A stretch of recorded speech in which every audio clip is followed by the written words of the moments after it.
ടെറേറിയത്തിന്റെ climax കണ്ടിട്ടുണ്ടോ?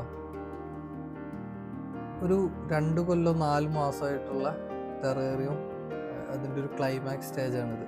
ഇത് നല്ല രീതിയിൽ വളർന്നു. നമ്മളിപ്പോൾ പ്രൂണിങ് ഒന്നും ചെയ്തിട്ടില്ല ഇതുവരെയായിട്ട്. ഓക്കെ, ഇനിയിപ്പോൾ ഞാൻ ചെയ്യാൻ ഉദ്ദേശിക്കുന്നുമില്ല. ഇതിപ്പോൾ നല്ല ഭയങ്കര ഭംഗിയായിട്ട് നിൽക്കുന്നുണ്ട്. എനിക്ക് ഭയങ്കര ഇഷ്ടമായി. ആക്ച്വലി ഞാൻ ചെയ്ത ഹാഡ്സ്കേപ്പിൽ നിന്നൊക്കെ പോയി. ഇത് നല്ല രീതിയിൽ വളർന്നു. പക്ഷെ ഞാൻ ഇതിന് കുറച്ച് വെള്ളം കൊടുക്കുക, ഫെർട്ടിലൈസർ ആഡ് ചെയ്യുക, അത് മാത്രമേ ചെയ്യുന്നുള്ളൂ. ഓക്കെ, അങ്ങനെ എത്ര കാലം നല്ല തിക്കായിട്ട് നിറഞ്ഞു പോകും നോക്കാം. ഭയങ്കര ഭംഗിയായിട്ട് നിൽക്കുന്നുണ്ട്. ഇതിൽ പ്യൂമുള വേരിഗേറ്റഡ്, കുറച്ച് ഫേൺ ആൻഡ് നമ്മുടെ ഫിറ്റോണിയ, ഒരു പീലിയ, അത്രേ ഉള്ളൂ. വളരെ പിന്നെ നമ്മുടെ മോസ്. ഭയങ്കര സിമ്പിളായിട്ടുള്ളൊരു ടെറേറിയം ആണ്. ഓക്കെ, നോക്കാം നമുക്ക് എത്ര കാലം പോകുന്നുള്ളത്. അടിപൊളി.